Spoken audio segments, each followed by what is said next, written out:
पर मेरा क्या दोष।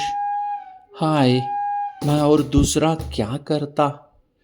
पी सारा अपमान द्रोण के मैं कैसे पैरों पड़ता। और पांव पड़ने से भी क्या गूढ़ ज्ञान सिखलाते वे।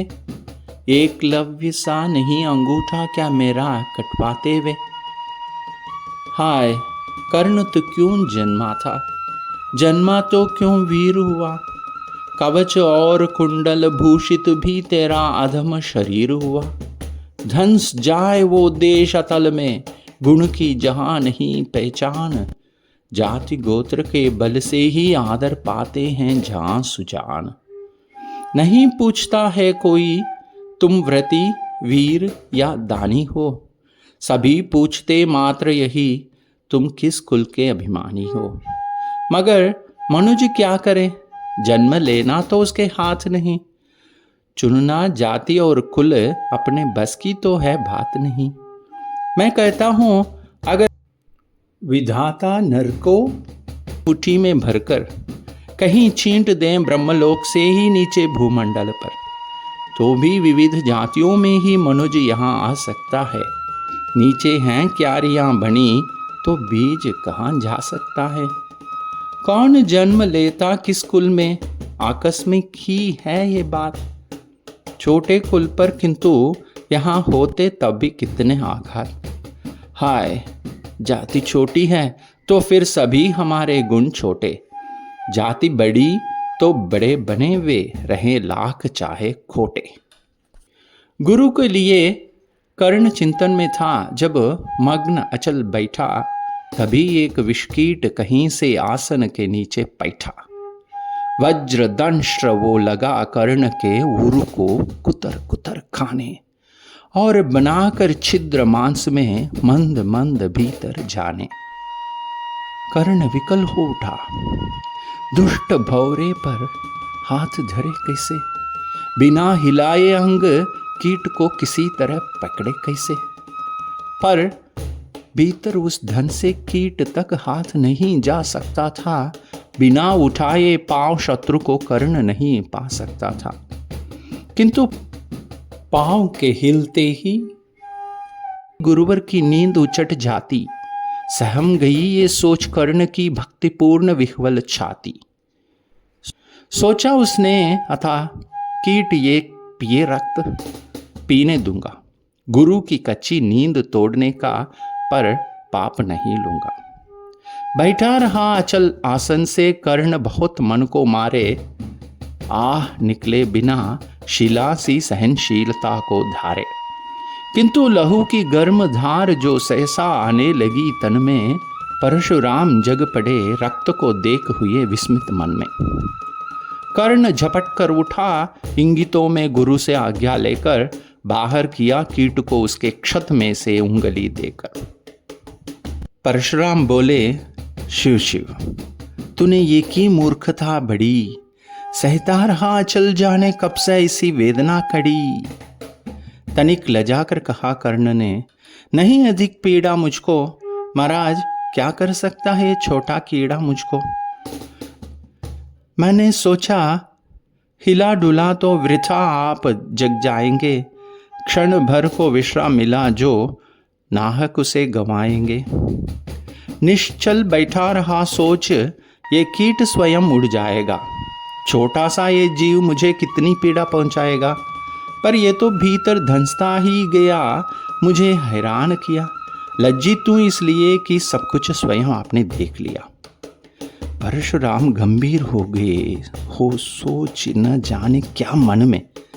फिर सहसा क्रोधाग्नि भयानक भभक उठी उनके मन में। दांत पीस आंखें तरेर कर बोले, कौन चली है तू। ब्राह्मण है या किसी अभिजन का पुत्र बलि है तू। सहनशीलता को अपनाकर ब्राह्मण कभी न जीता है। किसी लक्ष्य के लिए नहीं अपमान हलाहल पीता है। सह सकता जो कठिन वेदना, पी सकता अपमान वही। बुद्धि चलाती जिसे तेज का कर सकता बलिदान वही। तेज पुंज ब्राह्मण तिल तिल कर जले, नहीं ये हो सकता किसी दशा में भी स्वभाव अपना कैसे वो खो सकता, कसक भोगता हुआ विप्र निश्चल कैसे रह सकता है, इस प्रकार की चुभन वेदना क्षत्रिय ही सह सकता है। तू अवश्य क्षत्र है पापी, बता न तो फल पाएगा, परशुराम के कठिन शाप से अभी भस्म हो जाएगा। क्षमा क्षमा है देव दयामय, गिरा कर्ण गुरु के पद पर। मुख विवर्ण हो गया, अंग कांपने लगे भय से थर थर। सूत पुत्र मैं शूद्र कर्ण हूं, करुणा का अभिलाषी हूं, जो भी हूं पर देव आपका अनुचर अंतेवासी हूं। चली नहीं मैं हाय, किंतु छल का ही तो ये काम हुआ। आया था विद्या संचय को, किंतु व्यर्थ बदनाम हुआ। बड़ा लोभ था बनो शिष्य मैं, कार्तवीर के जेता का, तपोदीप्त शूरमा विश्व के नूतन धर्म प्रणेता का। पर शंका थी मुझे, सत्य का पता अगर पा जाएंगे, महाराज मुझ सूत पुत्र को कुछ भी नहीं सिखाएंगे। बता सका मैं नहीं इसी से प्रभो, जाति अपनी छोटी, करें देव विश्वास भावना और ना थी कोई खोटी। पर इतने से भी लज्जा मैं हाय गड़ा सा जाता हूँ, मारे बिना हृदय में अपने आप मरा सा जाता हूँ। छल से पाना मान जगत में किल्बिश है, मल ही तो है, ऊंचा बना आपके आगे सचमुच ये छल ही तो है। पाता था सम्मान आज तक दानी व्रती बली होकर, अब जाऊंगा कहाँ स्वयं गुरु के सामने छली होकर। करें भस्म ही मुझे देव, सम्मुख है मस्तक नत मेरा, एक कसक रह गई नहीं पूरा जीवन का व्रत मेरा। गुरु की कृपा शाप से जलकर अभी भस्म हो जाऊंगा, पर मदांध अर्जुन का मस्तक देव कहाँ मैं पाऊंगा। ये तृष्णा ये विजय कामना मुझे छोड़ क्या पाएगी, प्रभु अतृप्त वासना मरे पर भी मुझको भरमाएगी। दुर्योधन की हार देवता कैसे सहन करूंगा मैं, अभय देख अर्जुन को मरकर भी तो रोज मरूंगा मैं। परशुराम का शिष्य कर्ण पर जीवन दान न मांगेगा, बड़ी शांति के साथ चरण को पकड़ प्राण निज त्यागेगा। प्रस्तुत दे शाप किंतु अंतिम सुख तो ये पाने दें, इन्हीं पाद पद्मों के ऊपर मुझको प्राण गंवाने दें। लिपट गया गुरु के चरणों से विकल कर्ण इतना कहकर, दो कणिकाएं गिरी अश्रु की गुरु की आंखों से बहकर। बोले, हाय कर्ण, तू ही प्रतिभट अर्जुन का नामी है, निश्चल सखा धार्तराष्ट्रों का विश्व विजय का कामी है। अब समझा किस लिए रात दिन तू वैसा श्रम करता था, मेरे शब्द शब्द को मन में क्यों सीपी सा धरता था। देखे अगणित शिष्य द्रोण को भी करतब कुछ सिखलाया है, पर तुझसा जिज्ञासु आज तक कभी नहीं मैंने पाया। तूने जीत लिया था मुझको निज पवित्रता के बल से, क्या था पता लूटने आया है कोई मुझको छल से। किसी और पर नहीं किया वैसा स्नेह मैं करता था, सोने पर भी धनुर्वेद का ज्ञान कान में भरता था। नहीं किया कार्पण्य, दिया जो कुछ था मेरे पास रतन, तुझमें निज को सौंप शांत हो अभी अभी प्रमुदित था मन।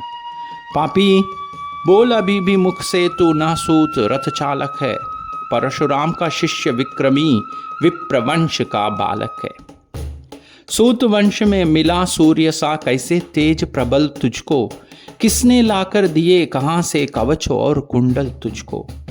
सुत सा रखा जिसे उसको कैसे कठोर हो मारूं मैं, जलते हुए क्रोध की ज्वाला लेकिन कहाँ उतारूं मैं। पद पर बोला कर्ण, दिया था जिसको आंखों का पानी, करना होगा ग्रहण उसी को अनल आज है गुरु ज्ञानी। बरसाइए अनल आंखों से, सिर पर उसे संभालूंगा। दंड भोग जलकर मुनि सत्तम, छल का पाप छुड़ा लूंगा। परशुराम ने कहा, कर्ण, वेद नहीं मुझको ऐसे, तुझे पता क्या सता रहा है मुझको असमंजस कैसे। पर तूने छल किया, दंड उसका अवश्य ही पाएगा। परशुराम का क्रोध भयानक निष्फल कभी न जाएगा। मान लिया था पुत्र, इसी से प्राण दान तो देता हूं, पर अपनी विद्या का अंतिम चरम तेज हर लेता हूं। सिखलाया ब्रह्मास्त्र तुझे जो काम नहीं वो आएगा, है ये मेरा शाप, समय पर उसे भूल तो जाएगा। कर्ण विकल हो खड़ा हुआ कह, हाय किया वो क्या गुरुवर, दिया शाप अत्यंत निदारुण, लिया नहीं जीवन क्यों हर। वर्षों की साधना साथ ही प्राण नहीं क्यों लेते हैं, अब किस सुख के लिए मुझे धरती पर जीने देते हैं। परशुराम ने कहा, कर्ण, ये शाप अटल है, सहन करो। जो कुछ मैंने कहा उसे सिर पर ले सादर वहन करो। इस महेंद्रगिरी पर तुमने कुछ थोड़ा नहीं कमाया है, मेरा संचित निखिल ज्ञान तूने मुझसे ही पाया है। रहा नहीं ब्रह्मास्त्र एक, इससे क्या आता जाता है। एक अस्त्र बल से न वीर कोई सब दिन कहलाता है। नई कला नूतन रचनाएं, नई सूझ नूतन साधन, नए भाव नूतन उमंग से वीर बने रहते नूतन। तुम तो स्वयं दीप्त पौरुष हो, कवच और कुंडलधारी, उनके रहते तुम्हें जीत पाएगा कौन सुभट भारी। अच्छा लो वर भी कि विश्व में तुम महान कहलाओगे, भारत इतिहास कीर्ति से और धवल कर जाओगे। अब जाओ, लो विदा वत्स, कुछ खड़ा करो अपने मन को। रहने देते नहीं यहाँ पर हम अभिशप्त किसी जन को। हाय चिन्ह पड़ा मुझी को दिया हुआ अपना ही धन, सोच सोच ये बहुत विकल हो रहा, नहीं जाने क्यों मन। व्रत का पर निर्वाह कभी ऐसे भी करना होता है, इस कर से जो दिया उसे उस कर से हरना होता है। अब जाओ तुम कर्ण, कृपा करके मुझको निस्संग करो। देखो मत यूं सजल दृष्टि से, व्रत मेरा मत भंग करो। आह बुद्धि कहती कि ठीक था जो कुछ किया, परंतु हृदय मुझसे कर विद्रोह तुम्हारी मना रहा, जाने क्यों जाए। अनायास गुणशील तुम्हारे मन में उगते आते हैं, भीतर किसी अश्रु गंगा में मुझे बोर नहलाते हैं। जाओ जाओ कर्ण, मुझे बिल्कुल असंग हो जाने दो। बैठ किसी एकांत कुंज में मन को स्वस्थ बनाने दो। भय है तुम्हें निराश देखकर छाती कहीं न फट जाए, फिरा न लो अभिशाप पिघल कर वाणी नहीं उलट जाए। इस प्रकार कह परशुराम ने फिरा लिया आनन अपना, जहां मिला था वहीं कर्ण का बिखर गया प्यारा सपना। छूकर उनका चरण कर्ण ने अर्घ्य अश्रु का दान किया, और उन्हें जी भर निहार कर मंद मंद प्रस्थान किया। परशुराम के चरण की धूलि लेकर, उन्हें अपने हृदय की भक्ति देकर, किसी गिरि श्रृंग से छूटा हुआ सा, निराशा से विकल टूटा हुआ सा, चला खोया हुआ सा कर्ण में, कि जैसे चांद चलता हो गहन में।